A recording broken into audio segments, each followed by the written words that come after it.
Hey, That was what was going through my head during the musical sequence during this movie. but Oh my god, what are we doing? but anyway, welcome to um the our review of the Marvels. Like, we're going to start off with some non-spoilers. We will get into spoilers a little bit later. But got Austin here. Austin, how are you feeling? I'm all right. No, I'm good. But hopefully, I can articulate in a more expanded fashion as I tend to do when I'm given the opportunity. Why I truly believe this is not only tied with Eternals for the worst MCU movie, but one of the worst movies of the year. Period. So yeah. And we've also got Stephen here. Stephen, how are you going? Yeah, I'm doing well. I haven't seen enough movies this year to know what is the worst and best, but I doubt this would make it the worst for me.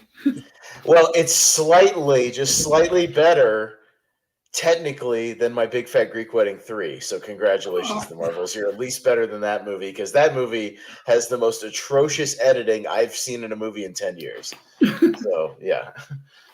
Um, but anyway, so we're going to go into non non spoilers first. We'll get into spoilers, but I'll let you know via a clip when we get to that point. But Austin, what is your non spoiler thoughts about the Marvels? Yeah, it's at least at bare minimum underwhelming in just about any way you can do, and downright bad in just about every aspect. Plot wise, a bland plot that's a ripoff of Spaceballs, and at best, you have a horrendously developed villain, like almost zero development whatsoever. You don't know her motivations. You barely remember her name at the end of the movie. Who again has just a completely wasted and nothing plot. Easily the worst villain they've ever had in the MCU, one that makes Ronan and Malekith look like Hans Gruber. In comparison, you have characters that just go in and out of scenes. Inexplicably just show up in different locations. You have no idea how they got there. They're across the universe. They're not across the universe. They're this place. They're that place. Can't even get basic technical things right. Nick Fury at one point, this isn't a spoiler, it's just Nick Fury at one point is somehow talking on a radio to Carol Danvers when she's across the other side of the universe. I don't know how that works. When we can't even get things like that right. You have characters that should not be in situations that they are. We'll get into it, but why the hell is the family even on the space station? That makes no goddamn sense whatsoever. The only positive I can scrape out of this movie is Iman Vellani is trying. She's very happy to be there. But it also goes to show that this movie, there's zero continuity between the television shows and the movies. And you can tell there's no showrunner on these TV shows, so that they have no continuity between the two. Nick Fury is a completely different character than he is in Secret Invasion. Iman Vellani, she's just there. There's a much better story you could have told with this thing that I'll get into a little later with her story and her relationship with Carol Danvers. And yeah, just really bad editing, really piss poor, lazy writing, some terribly cringy sequences throughout that we'll get into. You have really clunky bad exposition, especially with Monica Rambeau's character, where she knows everything in every situation and is literally there to just deliver expositional dialogue, sometimes even worse than the dialogue in Hypnotic, which is a really bad exposition vehicle as well. But I'll get into more details later, but that's I don't think there's almost a single thing about this movie that works other than the bubbly personality of Iman Vellani. But Stephen, what is your non-spoiler thoughts about the Marvels? Bottom line, I thought it was fun. It moves at a decent enough pace. One thing that I'm sure Austin appreciated is how short the movie is. Well, yeah, but you could tell it was cut down from a 2.5 hour movie to an hour and 45 minutes. There are definitely scenes missing, transitional scenes missing. There's background stuff missing. There are reasons for things happening missing. There are scenes that literally just get cut off. I mean, we'll get down to it where they just abandon characters, and you go, well, "What happened to them?" Well, who cares? You can tell this movie was absolutely obliterated from a much longer running time. Because they were just trying to hobble something together. I mean, the main thing that I'll say about the pacing is I think they could have used a little bit more of an introduction. It does start off a little too quickly. Some of the action scenes early on are a little too frenetically paced, frenetically edited. I do wish the whole conceit of them switching, whenever they use their powers, I think is a cool idea that I wish they used that more. And they do kind of really just use it, When it's convenient to the plot.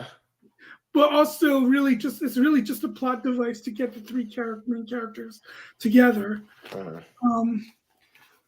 But I think visually the movie looks great. I think well, some of the action scenes are a little too frenetically edited. I think for the most part, the action scenes are cool. I enjoyed the humor. The chemistry between the three leads is really what makes the movie. Because I think all three are great. Let's see. Okay, one thing I won't talk about because it's the spoiler, but I left the movie giddy with excitement because of that mid-credit scene. Here's the thing, though, Steven. I get that everybody's saying that, but when everybody is only talking about the mid-credit scene and not the 100 minutes that come before it, you have a really lackluster movie when that's all everybody's talking about and nobody's talking about the actual content of the film. Because as good as a post-credit scene can be, that's what it is. It's a post-credit scene and has nothing to do with the first 100 minutes. And even the way she gets into the post-credit scene, which we'll talk about, is like, huh? What? So we'll talk about it, but it makes no sense whatsoever. So I will admit, it does kind of come out of nowhere. But I whatever. But if the post-credit scene of your movie is the best thing about your movie, you got a bad movie, in my opinion. Well, there's one scene in particular that I think that obviously you hated that I actually thoroughly enjoyed. But yeah, I mean, for me, I also had a lot of fun with this movie, and it's one of those ones. I'm actually on the opposite end of Steven on about the post-credit scene. I actually thought the post-credit scene was very underwhelming, partially because it was spoiled and rumored so much. As it was like, I saw it coming in. I thought it'd be a lot more interesting than what it actually was. But yeah, and to touch on something Austin said about, there really wasn't any connection with Secret Invasion. But I think part of that was I think the Marvels was originally supposed to come out before Secret Invasion. And which would make sense for something that happens, and when we get into spoilers. But yeah, so I think even the release schedules, I think partly through this out of whack too, because there really was no connection with the Secret Invasion and this at all.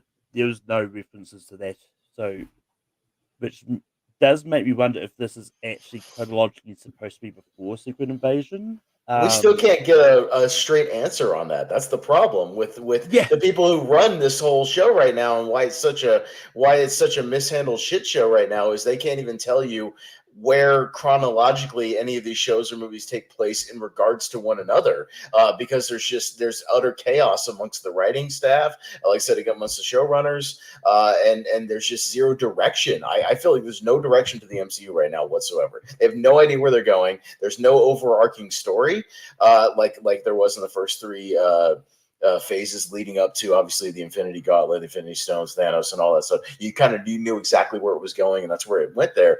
Right now, they literally have nothing, and you can't just say multiverse. What does that mean? Where are we going? For what? The end of Doctor Strange and the Multiverse of Madness. They hint at the multiverse colliding or something? What does that mean?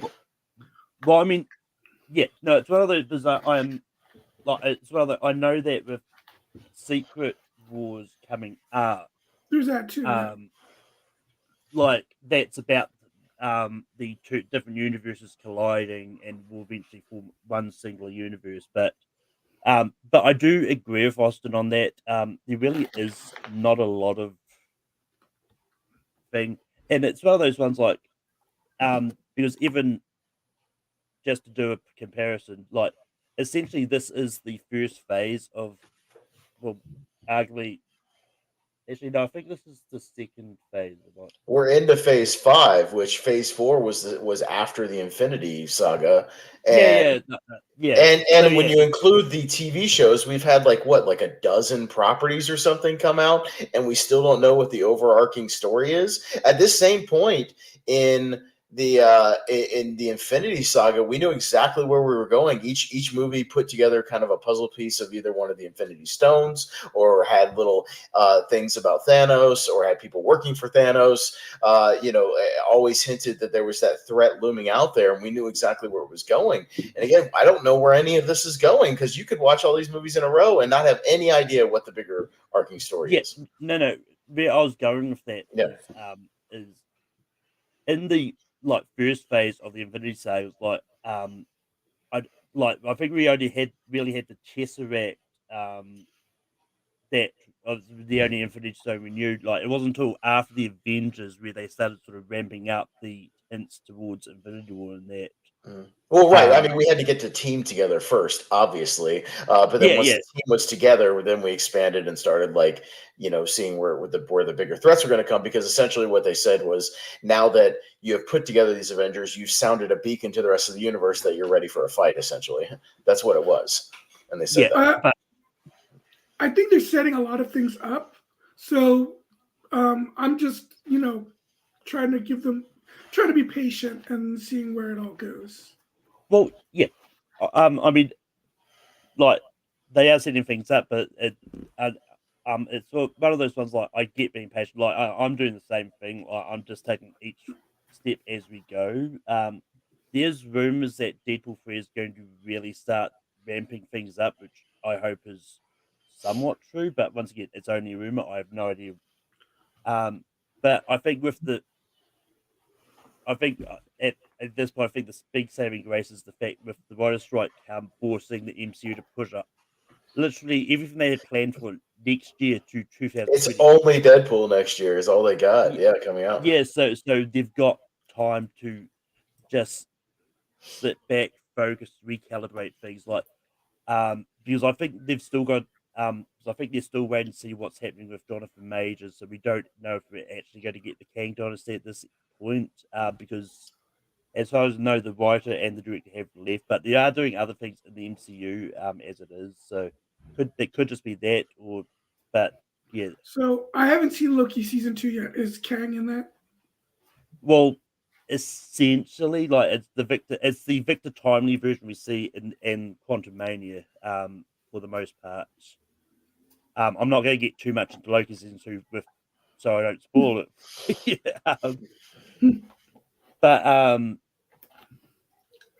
But with that, I think we've got all the non-spoiler stuff out the way, plus everything else. We're going to get into spoilers, so Spoilers.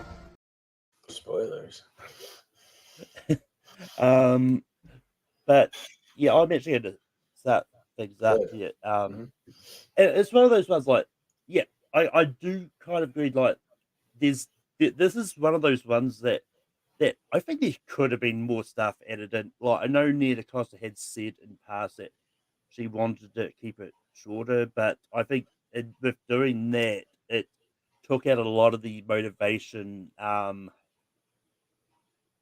the villain and all that. And I think, and essentially, because it was I think it was about at least 10 minutes of the movie throughout was basically recapping Captain Marvel from her perspective as well. And the little quick Miss Marvel recap thing too, for anybody who didn't watch the TV show. Like they do a quick montage at the beginning of that. I mean, there's several of those things at the beginning. It felt like a Rocky movie. I mean, I will say I didn't mind the Ms. Marvel bit as much. I think that was there because just because with the way people were feeling about the show, I think it was a good idea to at least explain there. They didn't really need to show the recaps from Captain Marvel though. That was kind of unnecessary. Yeah. But yeah, Austin, what did you sort of think about the plot? This plot and sometimes your plots are only as good as your villain, and your hero motivations can only be as good as the opposite of your I don't even, what's her name again? Darby Allen, DARPA, whatever her name is. Look, again, they say her name like one time in the movie. She has how many lines of dialogue in this movie? Maybe 20 lines of dialogue. I mean, there's nothing there.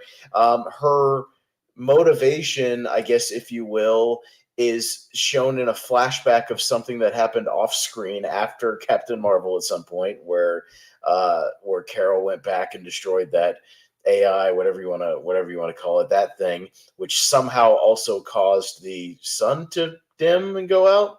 I don't know how that works, but when it's millions of miles away, but all right, that works, and caused their whole planet to collapse or something. So again, she's doing this plot that's literally the Spaceballs plot, where I'm gonna suck the air and the water and the whatever out from other places instead of just transporting my people with these portals to a better world, which would be a way easier solution than pulling natural resources into your own world. Why don't you just transport everybody you got to another habitable planet? I don't know. That would kind of seem to solve your problem. Again, you're introducing technology and powers that would solve these problems pretty immediately, that, logically speaking, don't make any sense. You're just making it way more complicated. We see the same thing with magically out of nowhere. This is, obviously we're in the spoiler section, but Valkyrie shows up and just transports all the Kree to New Asgard.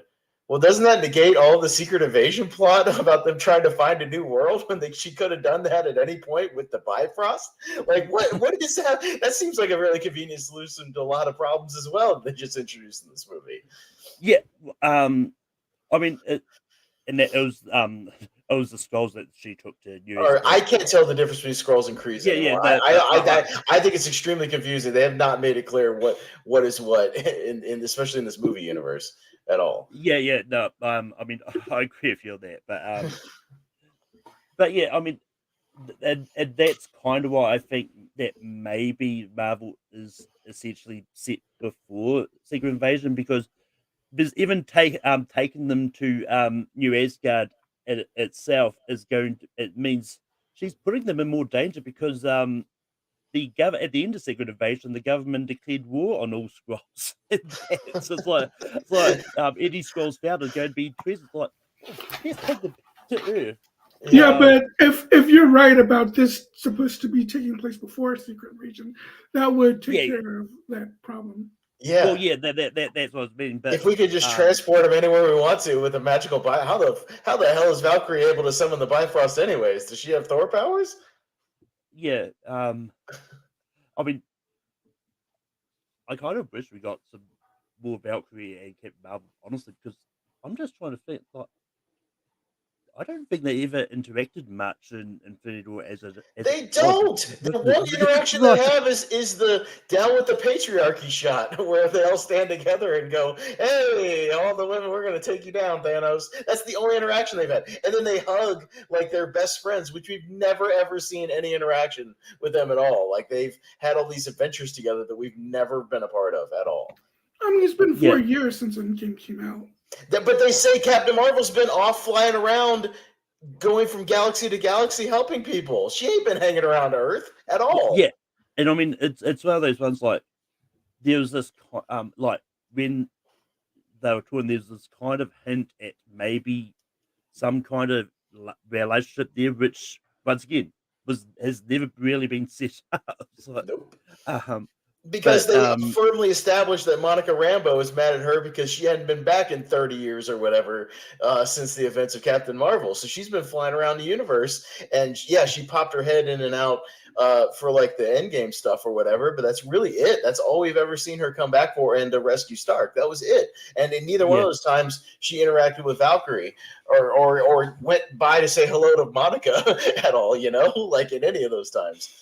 yeah, I mean, on that no, in the whole sort of memory sequence where they're all doing the whole memory thing where you kind of saw Carol's memories and stuff. Like, I do like the fact they did show that she did, like, in the time where Monica was blipped out in between Infinity War and Endgame. I do like the fact that they kind of had it showed to Monica that she did in fact go back and visit her mum while she had cancer. It was just a case of she wasn't around to know really. But Stephen, what are your thoughts about sort of the overarching plot of the Marvels? I mean, it does kind of feel like, I guess now that you guys are talking about, like a Cliff Notes version of this story, which I think 15 more minutes and it still would have been on the shorter end of the MCU movies. Probably would have done the movie better, But I mean, I don't have the villain of the movie listed in either my pros or cons. I definitely don't think she's the worst villain. I'm not sure who I would say the worst villain is, because then I would have to think back at all the previous movies. But I liked her motivation in that she's looking out for her people, trying to save her planet, even though, I guess Austin does find out that it would probably be easier for them to just move to a different planet. That seems like a much simpler solution, don't you think, than trying to restart your planet or whatever? Like just move. It's a universe. Just move to another habitable planet. That admittedly didn't dawn on me while I was watching it. But I liked that part of the story. Yeah, they probably could have developed it more though. The villain, neither the weakest nor the strongest. I thought the actress was fine.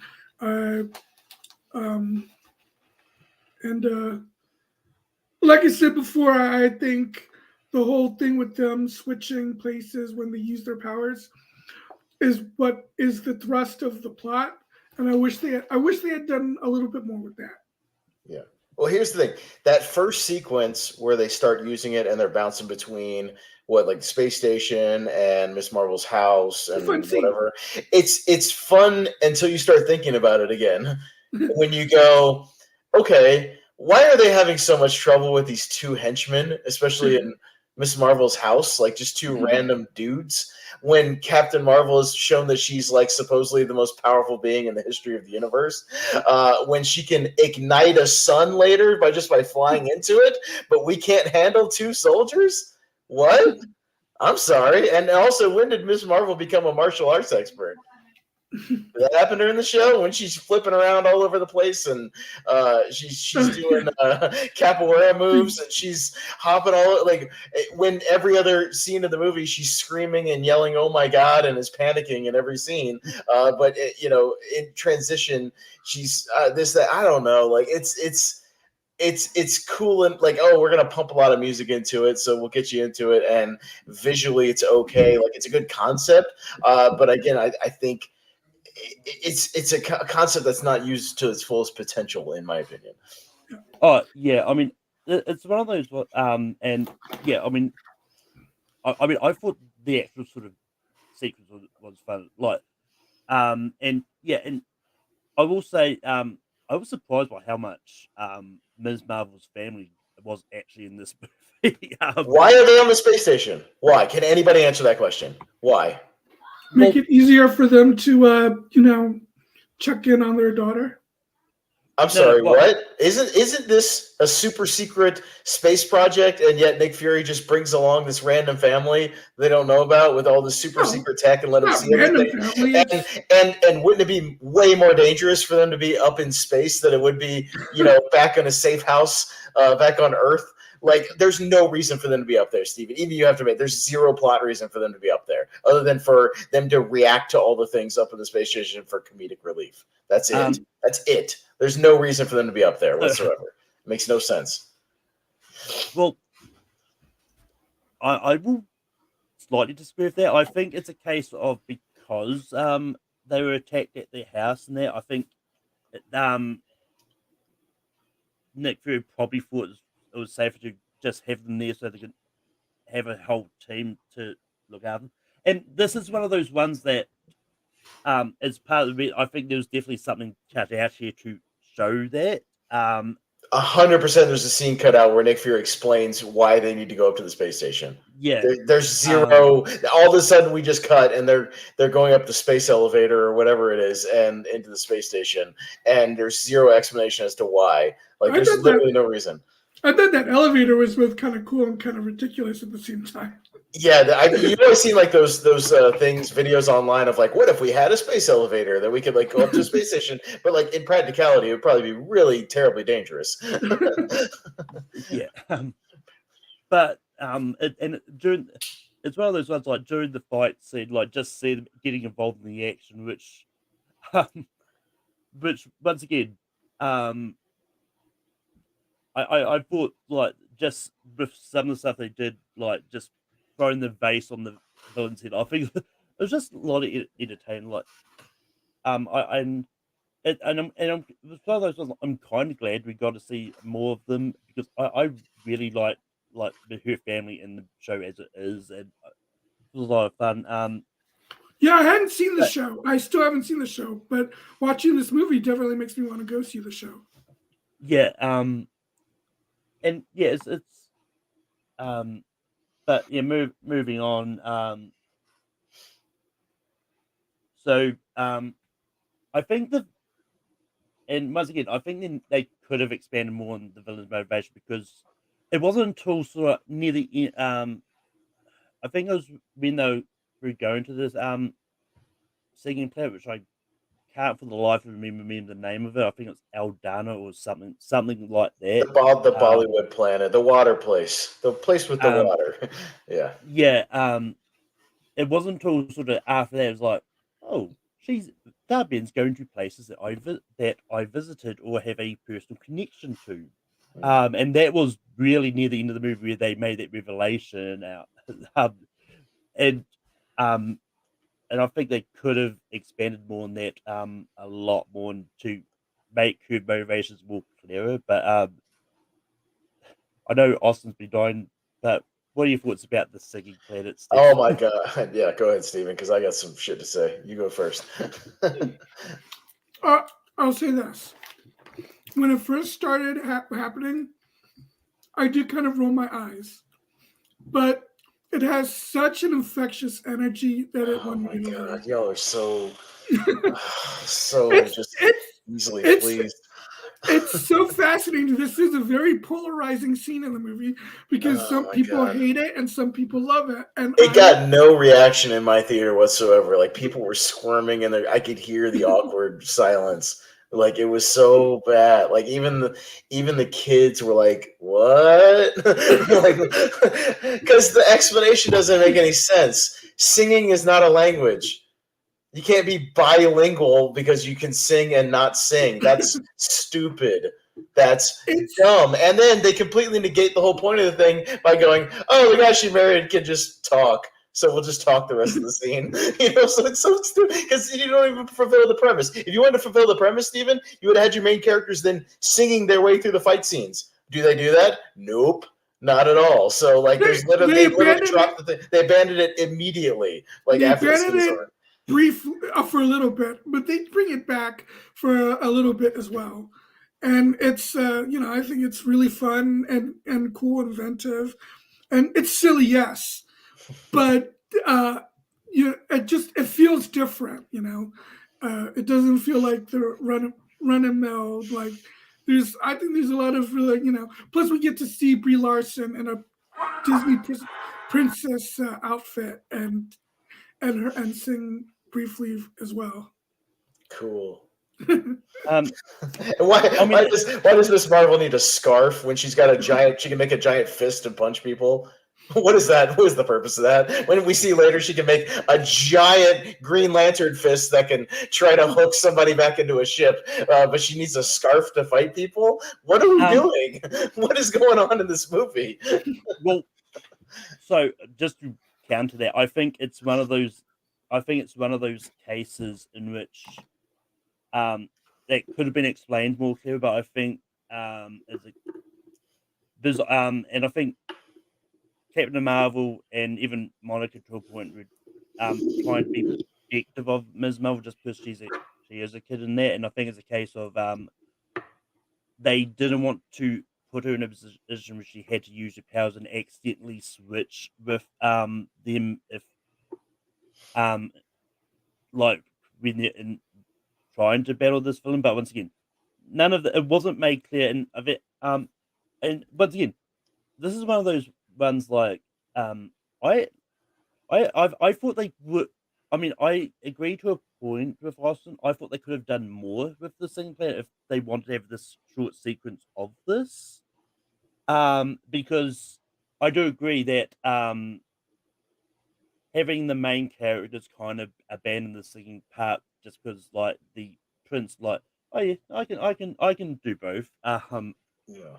If you're gonna commit, I'm just saying commit to it. If you're gonna introduce the thing, commit to it during the fight scene and make the fight scene again unique and make it maybe they're singing orders to the other soldiers or the people fighting with them. Like they start to talk and they're like, what? Like or they can't understand, and then they start singing like circle them around and attack them from behind. Like you could do like. Commit to the bit if you're going to do it, like, and at least go full on with it. But it's like a half-assed idea that they don't do anything with it. Yeah, and I don't know too much about Teyonah Parrish or Iman Vellani's like singing abilities, but I mean we know Brie Larson can sing. Like, so I mean, use it. Do we? I mean, I know she's got albums and stuff, but I mean, I've never heard them. Well, it doesn't even have to be like, again, the concept of the scene is you don't have to sing well, you just have to sing. So, like, even if it's bad singing, it would add to the scene, that they're just trying to make things either rhyme or just trying to make things musically, like, or just forgetting to do it and then they have to start doing it again. Like, there's something there, but they just don't do anything with it. Yeah, Mamma Mia. and yeah. And like Les Miserables. And I mean, just on a side note, if they weren't going to commit to the bit, make the planet the way it actually is in the comic books, where they don't actually sing. Every inhabitant speaks in rhymes. So I mean, so like, if you weren't going to commit to the bit for the singing, have them speak rhymes. Like, it's really not that much difference. Yeah. No. One last thing about the scene. I swear we'll move on to other things in the movie. But the end of the scene is so weird because they get into the ship right after having a little quick sort of fight with Darben or whatever, and then they get into the ship and they jump out of the planet, right? Like they hit like a jump portal, right? And they go somewhere else. What happened to the water planet? They were still under attack. We never go back to them again until the end of the movie when we just see them. And I guess it all worked out. Everybody just left. Bye. But we never go back. They instead just get out of the ship, have a heart-to-heart moment, again, out of nowhere with no transition, and they just jump back to the space station. We never go back to the water planet, which was still under full attack. What happened? They just don't. Well, we don't know how much water did she take. Yeah, exactly. There's no follow-up to it whatsoever. She just moves on. It's just like, what? I do remember thinking, like, wait, so what happened to them? What happened to them? We just move on. That's my point of this movie. It's like Transformers. Roll out. We're just rolling out to the next scene. It's like, we just got to get to the next comedic beat or the next, whatever. Like, we just got to move on. We got a cat gag to get to on the space station. We got to get to that, as soon as possible. So, yeah. but yeah, moving on. Just like the movie. Moving on. I mean, this review is already kind of chaotic, just like the review. Oh no, I just mean it's literally like the movie. The movie just moves on too. So it's like, where do we go? I don't know. Moving on. But yeah, I mean, it once again, it's another one of those points where it was either something cut out or they just rearranged some stuff. And this is but yeah, moving on. I know Austin wasn't a fan of this scene, but I had a lot of fun with the whole Flurkin sequence. Um, yeah, it's ridiculous fun. I mean, it's ridiculous, but I had fun with it. And yeah, like on the space station that was showing that all these eggs were showing up where they realized it was Flurkins, and then I think once again it wasn't really explained that well, and I think that's part of the reason why it's I but anyway it wasn't explained that well for why they had to leave. I think there was a fire started breaking out and all that, and it's like we need to evacuate, and then all these Flurkins started getting born and all that. But they had this sequence where they decided like we need to get everyone onto the ships, and so many ships are being destroyed. Like, you know what? These Flurkins can swallow people.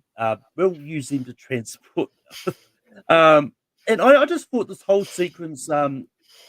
It took me a while to realize the song they're playing was "Memory" by Cats as well. I picked it up immediately, and it's like, don't remind me of an even worse movie that came out like a few years ago, please, God, no. I mean, admittedly, that's one of the better songs. That, I just from the musical in general. I'm not familiar with Cats, either the movie or the Broadway musical, so the song didn't mean anything to me. But I just thought it was a really fun sequence. Just says like and just having Ms. Marvel and that like stopping and it was like, yeah, just let them eat you, dude. But so what are your thoughts about the cat sequence? I mean, I wasn't. It's a lot of the same as the song and dance scene. It's like I wasn't sure if I was liking it at first, but it is really funny, hearing Samuel Jackson saying in the speakers, "Let the cats eat you," and then everyone's running away like all scared. And they eat everybody except for the family for some reason. Yeah. Well, hey, you guys know what's a better way to get all the people evacuated off that space station? You know that Bifrost thing that Valkyrie opened up to, just transport people to another location? Might be a quicker way to do that without all the Flurkin nonsense. You can't introduce these concepts an hour before in the same movie and then just ignore the fact that you have that at your disposal, bro. Like, you can't do that. I'm sorry. The fact that Captain Marvel was there, she couldn't have made a quick phone call to Valkyrie. Hey, bug us out of here real quick. With your rainbow bridge. Like that would have been a way more efficient way to get people out of there. I guess they could have explained it, but see, these are things that didn't even come into my mind. I think if you're really into the movie, you're not going to probably think of these things. It's probably something you'll either a think of after it's over. I was thinking of it immediately. I'm sorry, I was. Yeah, because you didn't like the movie. That's probably the other reason. Well, yeah, I'm more forgiving of a movie if it's good. I'm way more critical of a movie if it's shitty. If I'm having fun with the movie and it's good, I can forgive a few things here and there. And that's my position of this movie, basically, so that I was having so much fun that I didn't care about any of these plot holes that you noticed while watching it. Yeah,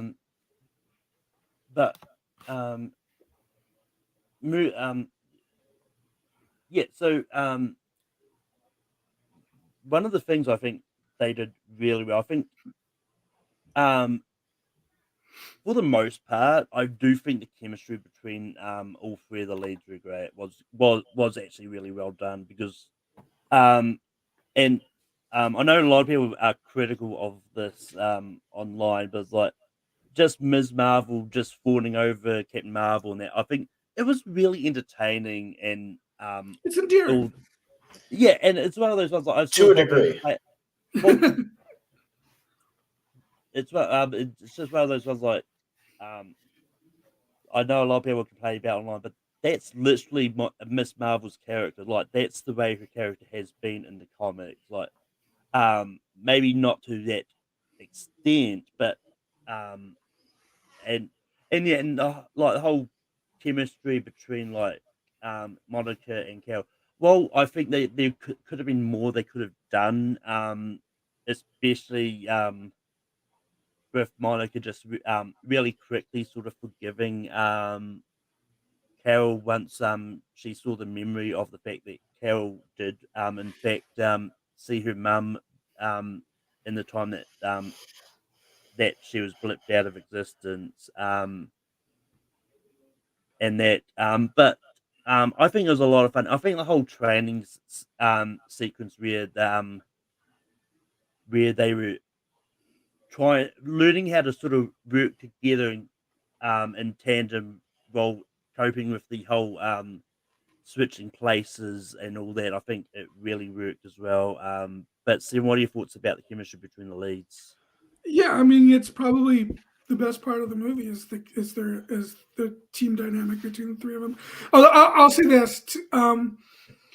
I forgot that Captain Marvel took place in the mid '90s, so I was trying to think. Wait a second, how many years is this supposed to be after Captain Marvel? Then it dawned on me. Oh, wait a second. Yeah, that's right. That took place in the '90s, so that's why. But Austin, what are your thoughts about the So chemistry? here's the thing. I would like to propose a better story, and this is a very simple change to where you have Miss Marvel fawning over Carol Danvers, and that's kind of her backstory. She's a fanboy of Captain Marvel, if you will. You know what I mean? She's obsessed with her, you know. And here's the thing: she finally gets to meet her, and she's having that starstruck thing and all that.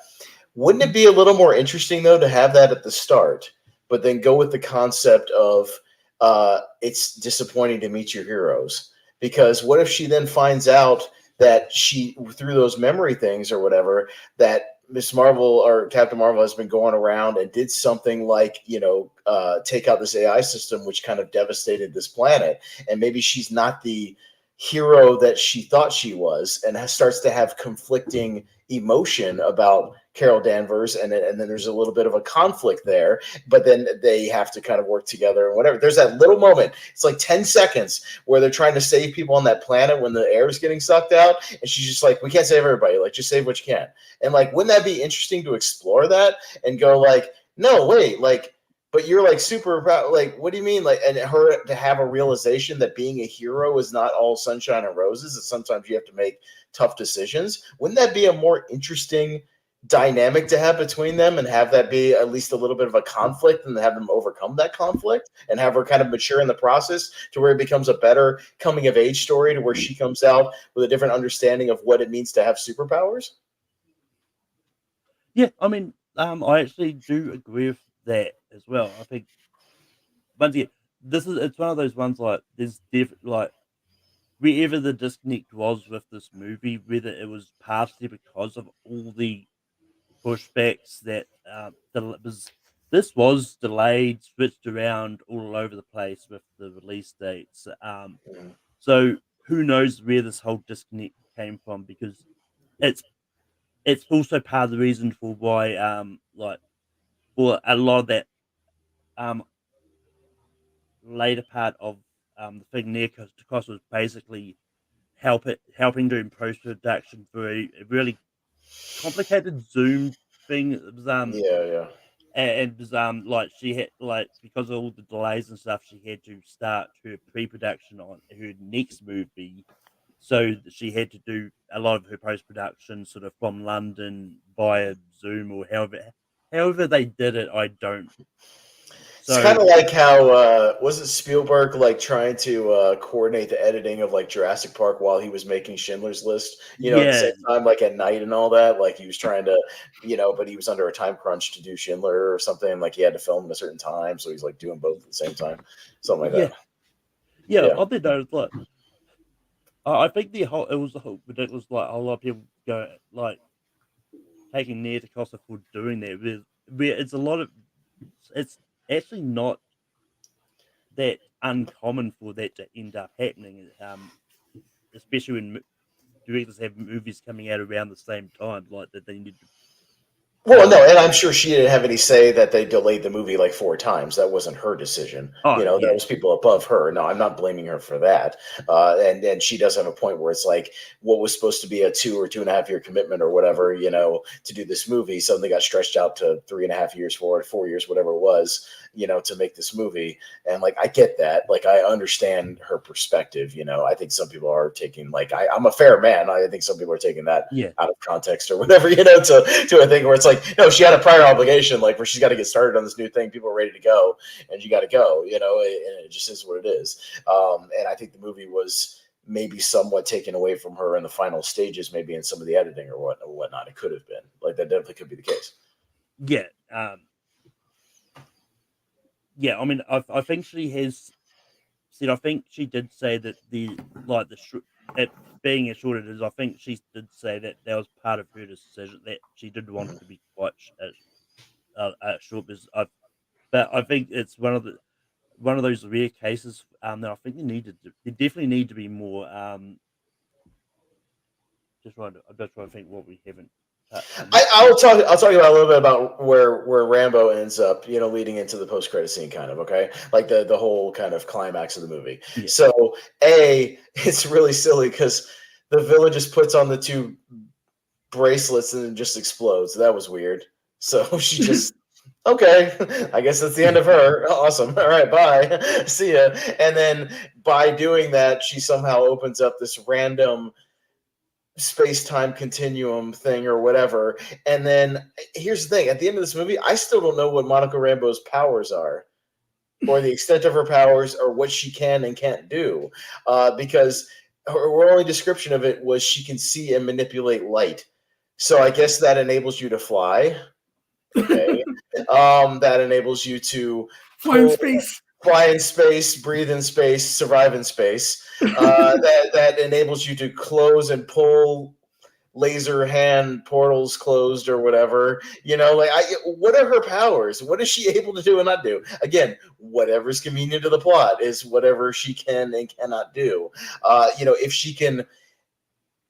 She has to pull the portal closed. Why can't she push the portal closed from the other side? Why does she have to go into the other side? I don't understand, again, these basic concepts. Also, this thing opens up and she immediately knows what it is and how to fix it. Again, Miss Exposition is what they should have called her. Captain Exposition, because that's all she is. She immediately knows what it is and what she can do to fix it.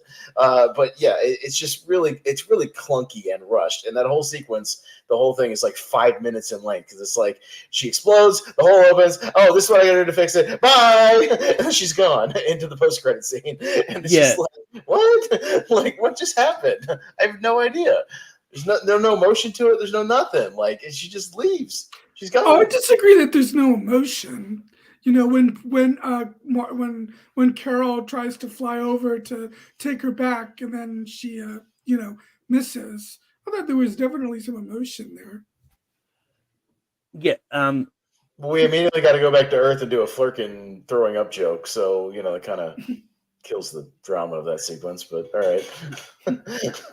Yeah, I mean, I actually agree with that. I think the whole Flurkin throwing up joke, I think,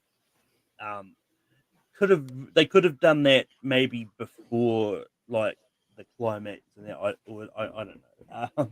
But I mean, I do. Yeah, it's one of those ones like the climax was all over the place because, once again, they never really explained the quantum bands, and they still haven't with Miss Marvel. Hey, what is this thing? Where'd you get it? I got it in the mail. That's all we've ever known about that thing. The other one, we open the movie and Jarbin just knows where it is on this moon or whatever and digs it up, and we still don't know like why doesn't she also switch places then if she's using the things at the same time? Like, how is she not entangled in it? Again, I don't know. Yeah, what powers they have? What enables you to? Does it give you powers? I don't know. Like, it's very vague. It's just very vague stuff. Yeah. I mean, no, well, because I think this movie would. Well, I do like. I don't mind because like Ms. Marvel didn't actually know what the quantum bands were in her show, so I think it's fine that they didn't explain it because I think the character herself didn't really know much about them anyway. But I think this movie would have been the perfect opportunity, To especially if they explain could- what they are and like what they do and what their potential power could be if they are brought together or something, like kind of like the Infinity Stones or something. Yeah. yeah, because it's one of those ones because like they didn't really explain like why it was that Ms. Marvel's the one that was destined to have them as well. Which I knew was going to happen anyway because that's part of her like costume in the comics anyways, like the bands on her wrists and that I think. But yeah, because so theoretically, like Ms. Marvel can open up portals into other universes with them, and so and that's kind of where I was going with because like they just randomly says like, oh yeah, they made me explode, and now it's torn a hole in the universe. Real like, why can you just open a universe and go to other universes to find a habitable planet or something? I don't know. Does But Miss yeah, Marvel have like almost the same powers as the girl from Doctor Strange in the Multiverse of Madness? Scarlet Witch. No, not Scarlet Witch. America, Yeah. Chavez. well, I don't know. not. I don't know what really. America Chavez's powers are. I didn't understand in that movie what her powers were. Well, she was able to jump from from multiverse to multiverse. Cool. Well, so just to sort of clarify on that, it's going to be slight spoilers for Ms. Marvel for you, Stephen. But It's fine. essentially, like Ms. Marvel has been changed from being an inhuman in the comics to a mutant. No, I think I do remember that because they said that I do remember when that show came out, that episode came out. They introduced the concept of mutants so that they can bring the X-Men into the MCU. Yeah, and it was it was the band that unlocked her, well, that was either unlocked or kind of unlock her mutation. But yeah, basically her power set is like she can essentially Green Lantern was once again they changed her power set from the comics. Presumably so it's not the exact same powers as the as when they eventually bring in Mr. Fantastic. Because in the comics she's a stretchy person, but she's essentially a Green Lantern type thing where she can Yeah, in that video react. game, the Avengers video game, she's just like Mr. Fantastic. She's just like stretch Yeah. Armstrong. Like she can just throw her body all over the place. But yeah, and so yeah, I think that whole climax could have been stretched out a bit. But yeah, but yeah, but with going back to the post credit scene, just like having like Monica stuck in the other universe, I think it kind of will have. Once again, I think eventually the payoff will probably won't be until for a few years yet until they get Secret Wars.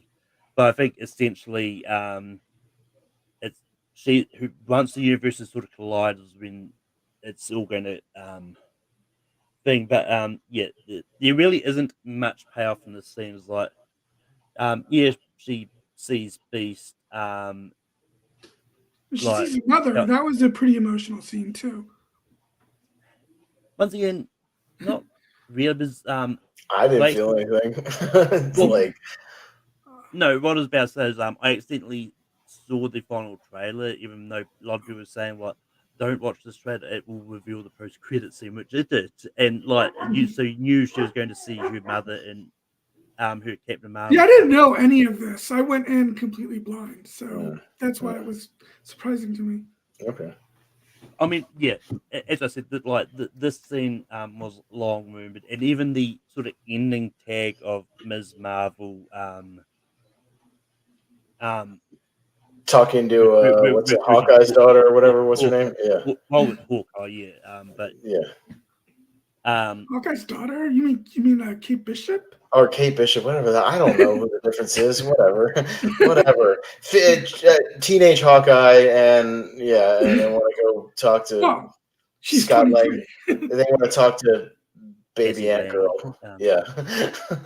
Which that movie ain't never gonna happen. Sorry. that movie ain't happening. Maybe a TV show. Well, I mean, it's one of those ones that I would argue that I would like to see a Young Avengers TV show if they do it.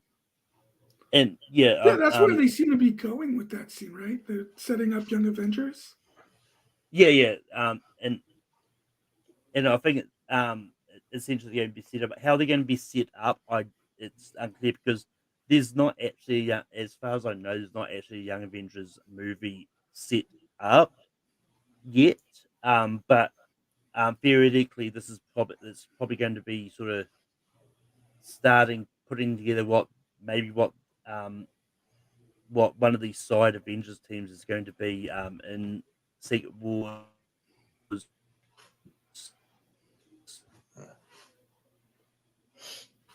Did my internet freeze or says internet? Even this. It's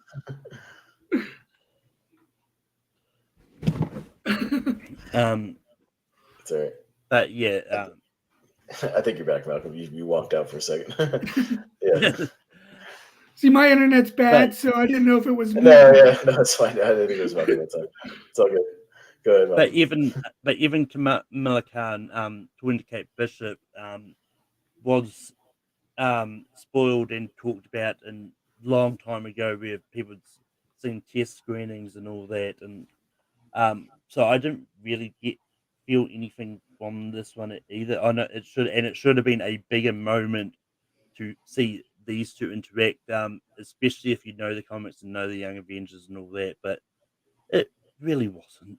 But Austin, what are your thoughts about like this whole post-credit stuff and all that? Yeah, it's I get that people are fawning over the Beast thing, but at the same time, it's in an alternate universe, right? And we saw the alternate universe stuff in Doctor Strange with Charles Xavier and Mr. Fantastic. I know, but like, okay, we already know they exist in another universe. Like, we get that. So like, is it really that big a surprise? Like when you bring in the same actor playing another X person again, like, and then you bring in Kelsey Grammer to do it, and you digitize his face. It looked horrible. It looked really bad. You make it digital? We need more practical, not more digital garbage. How does it look worse than what he looked like in X-Men: The Last Stand almost 20 years ago? Like, he looked better in that movie with practical makeup than this thing. I know they're trying to make it more look like the animated series from the 90s with like the extra teeth and fangs and all that jazz. Like, I get that, but the digital stuff looked bad. Like, if that's what they're gonna do for the movie, dude, you're in trouble already if you're gonna start doing the X-Men with that. Like, you're already in trouble. So I get away from that and go back to practical, like, immediately.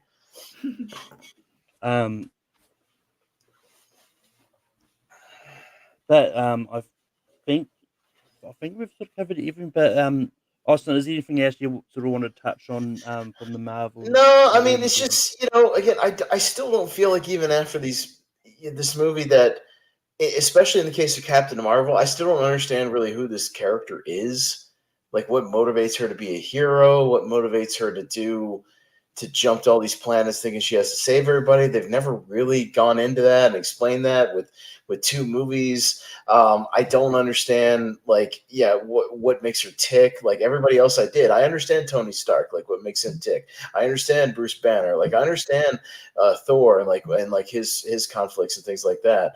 I don't understand this character still. And we're 2 movies in and several appearances and whatnot. Again, Monica Rambeau, I still don't know really who that character is, what her what her deal is even after this movie, other than she knows stuff.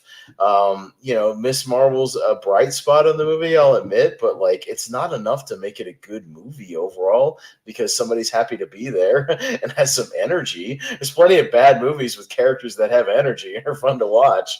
It doesn't mean it's a good movie. You can tell this movie is completely wrecked in post-production, that it definitely should have been longer. I mean, no other, all these other Marvel movies are 2+ hours. Like there's no way this movie wasn't originally as long as that, with had better transitions and explanations, maybe a little more motivations. But as it stands right now, this 100 minutes or whatever is really clunky, really sloppy. It has some really cringy sequences. And again, a couple of bright scenes with a little bit of chemistry. To me, again, in my opinion, I understand if people have fun with it, that's fine. This is all just my opinion.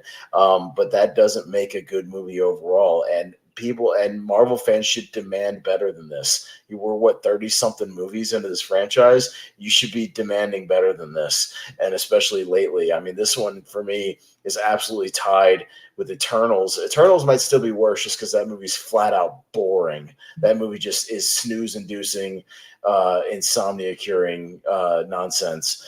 So that's the worst. And Thor: Love and Thunder, just for how cringy the humor in that movie is like probably my third worst.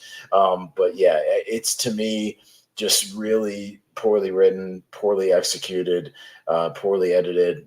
All of the above. And I think if this is what we're getting from Marvel right now, and this is what we're cranking out, I think the MCU is in a lot of trouble.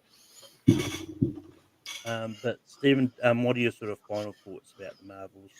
I mean, regarding Carol Danvers, we don't really know much. We still don't know anything about her life prior to the first movie. But she was kind of thrusted into all of this by being essentially, without her knowledge, being kidnapped by the Kree. And then she finds out that they lied to her the whole time.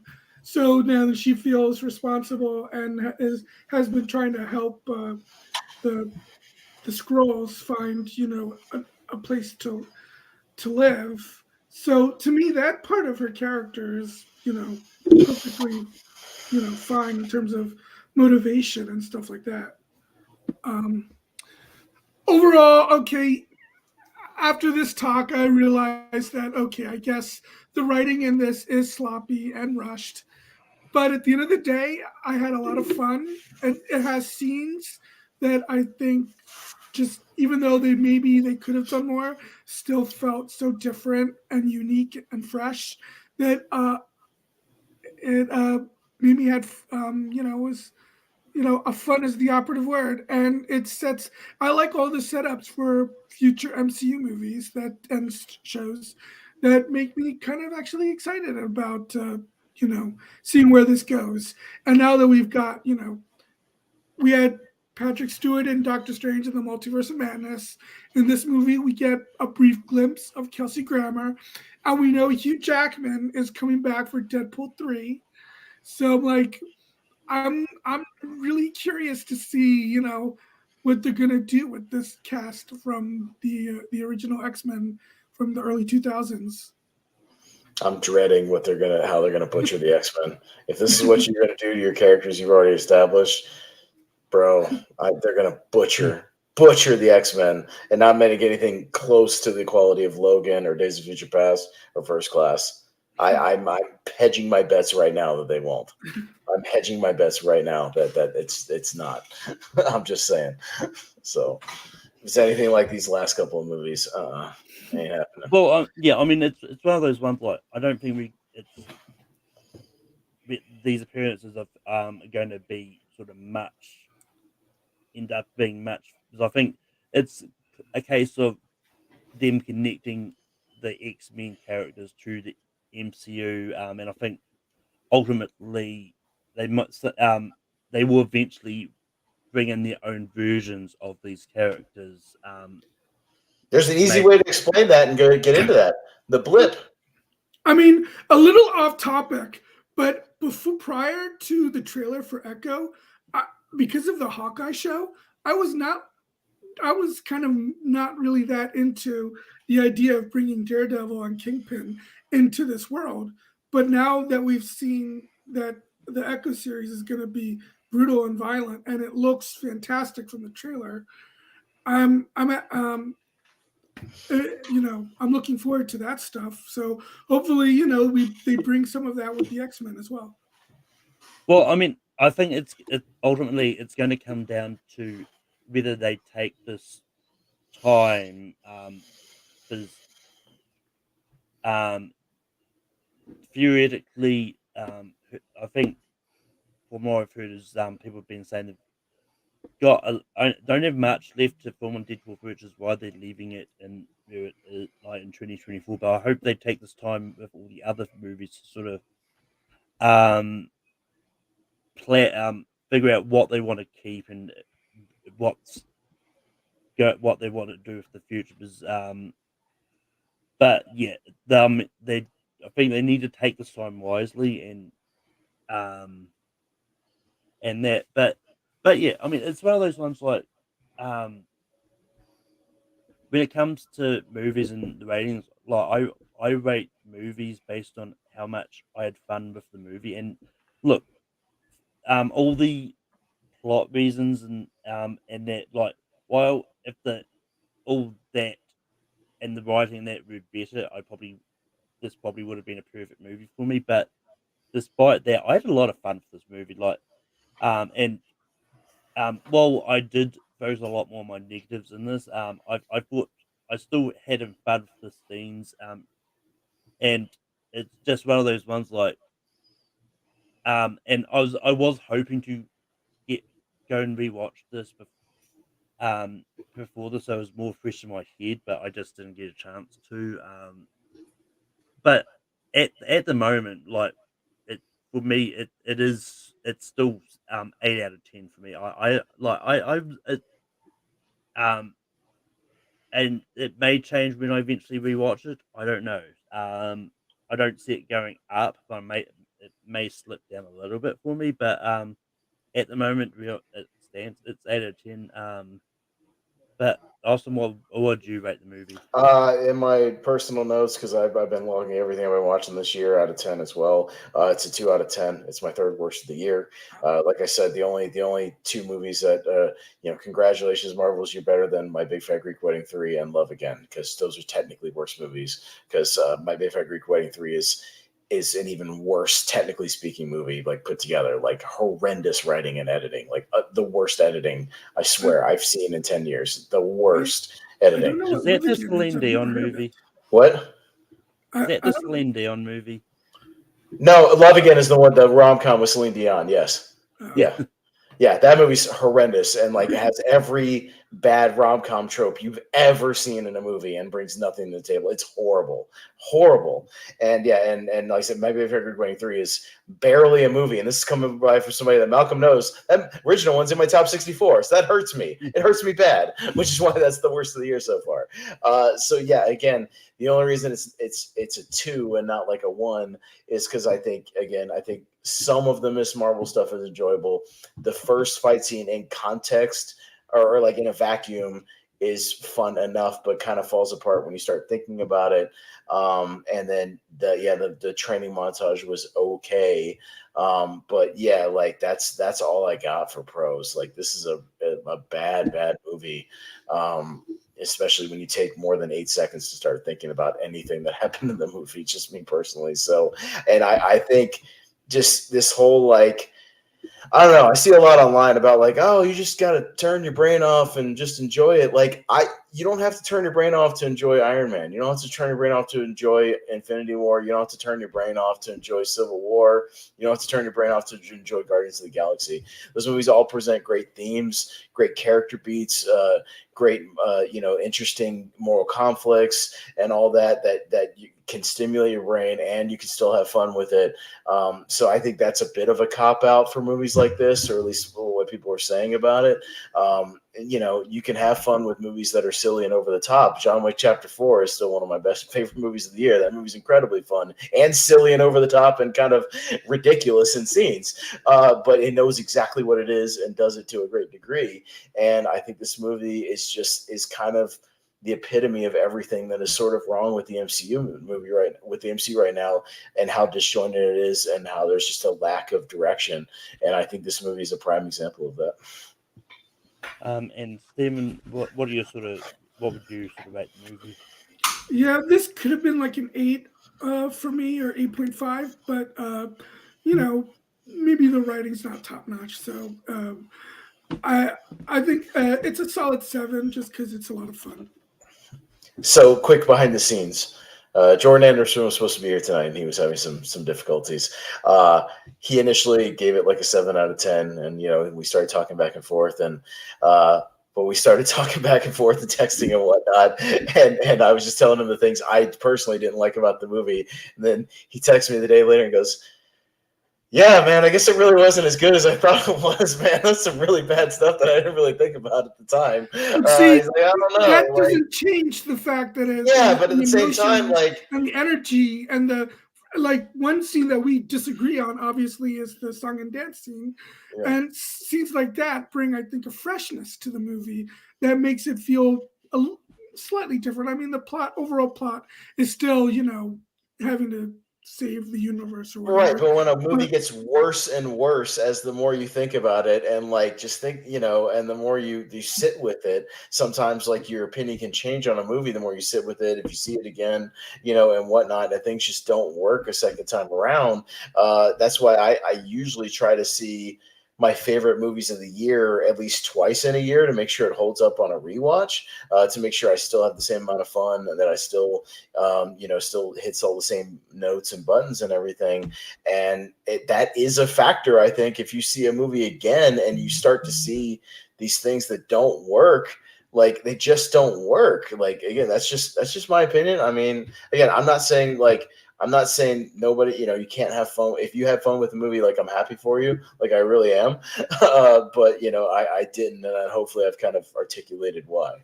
So, yeah. Yeah. So, I mean, look, at the end of the day, all movies are subjective. Right. Everyone's going to have Look, if everyone put exactly the same thing about the movie, it'll be a really boring thing, because you don't even... You're really boring to talk about if everybody just said the exact same thing over and over again. There would be no such thing as film debate or criticism or anything like that. Yeah. I have to admit, when you said that you might have had to drop out, I was a little worried about that, because it's like... I know, you need the dissenting opinion, or at least another... I know.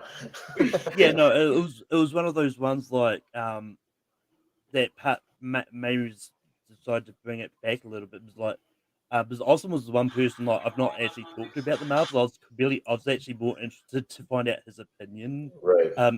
Not that I'm saying I know where JD is, but I really don't know where he is in the movie either. But but as I said, it was going to be a case of we're going to lose someone.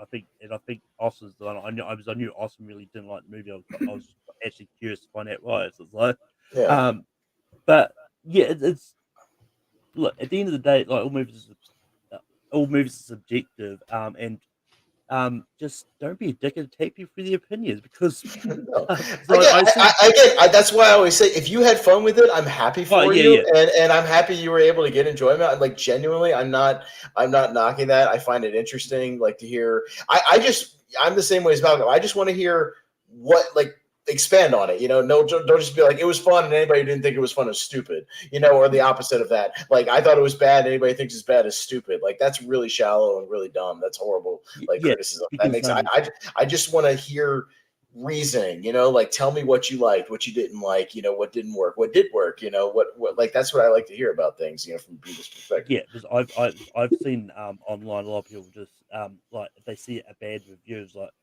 of the Marvels, there's dude, it was a fun movie. How can it be not well? Just saying it's fun. You thought it was fun. That's fine. Expand. Why? I mean, I'm just giving you an example. Dan Murrell didn't like the movie. I'm not saying again, you take critics are critics. They're going to either like or didn't like it. But he did like a whole 20-minute video explaining what didn't work for him either. Like he expanded on it, and he was also like, yeah, but I had people all like, yeah, tell me I was stupid for thinking it was bad. I was stupid, if I didn't think it was good, like whatever, for disagreeing with anybody. It's like, but I'm articulating why I didn't, and yeah, we can have differing opinions. If you liked it, you liked it. Yeah, that's great. I just want to hear what you liked about it, what did work for you. Like that's what I want to hear. Don't just be so shallow to dismiss other people just because you like something or didn't like something. Yeah, whatever it is. and don't be those critics that just say, "Oh yeah, it was mid." Mid. Oh my god, it's so boring. Because just to slightly change subject, like there's a TikTokers that are getting a lot of flack at the moment because of their review of Killers of the Flower Moon, which the flack is warranted because like basically, I don't know if you've heard of it, but it's this podcast called the Escape Pod Podcast.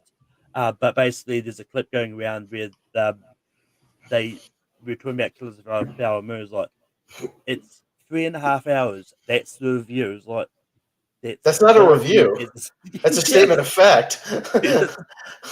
Okay, because some people like the fact that it's 3.5 hours and takes its time with the story. Some people may not like the fact that it's 3.5 hours and may feel like it's too slow. Like that's not a review. That's just you're just stating how long the movie is. Like that. Okay, like I love Wolf of Wall Street. That's a really long movie. I also make points about some movies being too long because they don't warrant the length. Like you can take it on a case by case basis and reason why length is good or not good depending on what it is, or it should have been longer, should have been shorter, whatever. But articulate that 3.5 hours. Yeah. Oh, it's 3.5 hours. That's not a review. That's a non-statement. But because I mean, like that was part of the reason for why like I'm not as. I mean, I still really liked Oppenheimer, but it's why like I don't have it as high as other people do because I think for me, the length is part of the reason once again I explain more on the review that being Jordan. No, I've heard the thing about like some people think once the bomb goes off, like the last hour is they're not as into that or whatever, this, that, or the other. Like, no, I'm just saying I've heard that. I disagree, but like if that's your opinion, if you can articulate that, like what didn't work for you about the length, whatever. What do you think could have been trimmed? Not what shouldn't have been trimmed. Things like just articulate that. Like expand on it. And I'm probably once so I'm still going to get on physical media at some stage. I'm still going to I'll give it probably give it. Oh, I've already pre-ordered it. But anyway, we've gone to the point where we're rambling about other stuff now. So, yeah, I know, right? But Austin, where can people find you online? Yeah, no, mostly on the Movie Hero Network, alongside the aforementioned Jordan Anderson. We host a lot of stuff over there, all kinds of shows, tournament fights, tier ranker fights, podcasts about movies, Lonely Marks, all kinds of stuff going on over there. Malcolm's on a lot, Steven's on a lot, everybody in this community is on a lot. So you can check us all out over there. But yeah, I pretty much co-host everything over there. So come check us out. Steven, where can people find you online? I don't have anything coming up at the moment. I mean, my next tournament fights isn't going to be until like way into December. I did sign up for a movie trivia match on JP's channel, but I was like the 6th person, so I don't know if I'm going to be on that or not. But here and there, everywhere. Letterbox at SShepherd82. And you can find me on Tape Productions, host Rankum every Sunday night. Tomorrow we're going to be talking about top 12 voice acting performances in DreamWorks movies. And vote on the poll that's on the Facebook page now for what you want next week's topic to be. And you can also find me popping up tournament fights. I believe I'm on the Change Up episode this week. Ryan Reynolds versus Jason Bateman. Bateman. Speaking of Deadpool, we'll be talking about some Deadpool movies in there. And I also host trivia over on Full Metal. That I haven't used this clip in a while, so it's pretty epical for this now. And thanks to you, that's over now, and you've ruined that for me. I'm sorry I ruined the Marvels for some of you.